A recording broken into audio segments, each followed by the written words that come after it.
From the world of fiction on the edge come the shadows between truth and imagination. Welcome to Edge Tales, a short story series where mystery reigns and the line between fiction and reality fades. Twice a month, a new tale emerges. Will you dare to listen? Hello, and welcome back to Edge Tales. We've been expecting you. I am NXA-02 of the Nexacore Initiative from the novel Game Day by Barry Carter. I am your designated narrator for today. I bring you part 9 of the miniseries Crashed. Today, Ken and Patty Miller are gearing up to leave their property under orders from the military.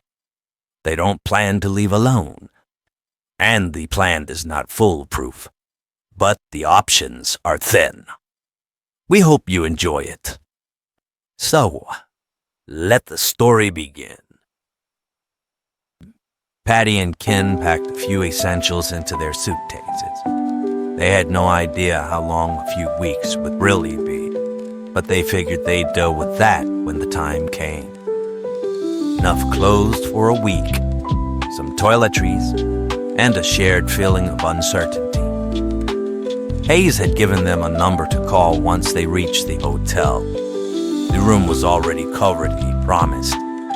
For now, Ken said, we'll get a good night's sleep, if that's even possible. Patty smiled weakly at the joke, but sleep, they both learned, was easier said than done. Morning came with a dull gray light pressing through the blinds. The two of them gathered in the kitchen, half awake, half nervous. Today was the day. The two-way radio crackled to life from its spot on the mantel, where Ken had left it days ago and never touched it since. Good morning, came Hayes' voice, clear and calm. Anybody copy? Ken made his way through the living room. I hear you, Lieutenant. What can I do for you? Just checking in, Hayes said. We've got a few extra men arriving this morning to assist with the sweep. Wanted to get an idea of when I can deploy them. Hayes sounded pleasant, almost too pleasant. We'll grab a quick breakfast, Ken said, and be out within the hour. Roger that. The radio fell silent, but the weight of what came next only grew heavier. Salima was sitting at the table already. She had spent the night in the woods. Last night, she had said, it was safer. Your military remains focused around the ravine, and I don't want to risk being cinched inside the house. That would put you both in danger. Patty nodded, although her maternal instincts nudged at her. She didn't like it, but I will remain cloaked, Salima added, and alert, in case of approach. Have you devised a plan for my exit, Salima? Patty turned from the stove. Yes, but it won't be easy.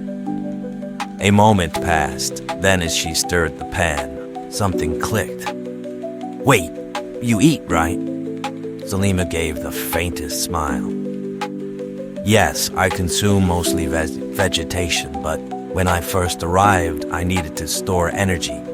I was forced to take 2 animals from nearby farms. It was necessary. I buried the remaining portions in a preserver pouch outside. Ken raised an eyebrow, but said nothing. The moment passed in silence, just long enough for the weight of what lay ahead to settle back in. It was now 35 minutes since Hetty's radio checked in. Patty's mind raced.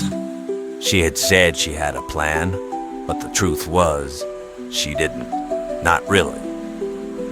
The thought of having Selena ride out in the back of the pickup crossed her mind, but it collapsed just as quickly.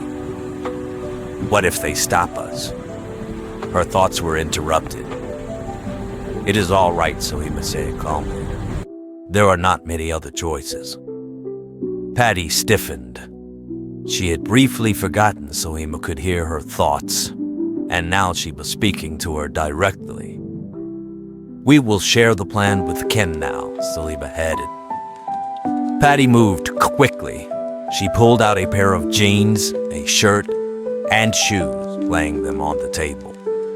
"You'll need a hat, too." Ken reached for one of his baseball caps and handed it over. Patty stepped back and looked her over. "Now, you look just fine." Their hearts were pounding. Adrenaline surged through the room, sharp, electric, unavoidable. Then, the radio chirped again. That's your story for today. We hope you enjoyed it. And if you are enjoying the short stories and miniseries here on Edge Tales, you can show your support by writing and subscribing below. We welcome comments as well. We'll be back next week with part 10 of Crashed, and we hope to see you there. Until then, stay tuned, stay curious, and stay on the edge.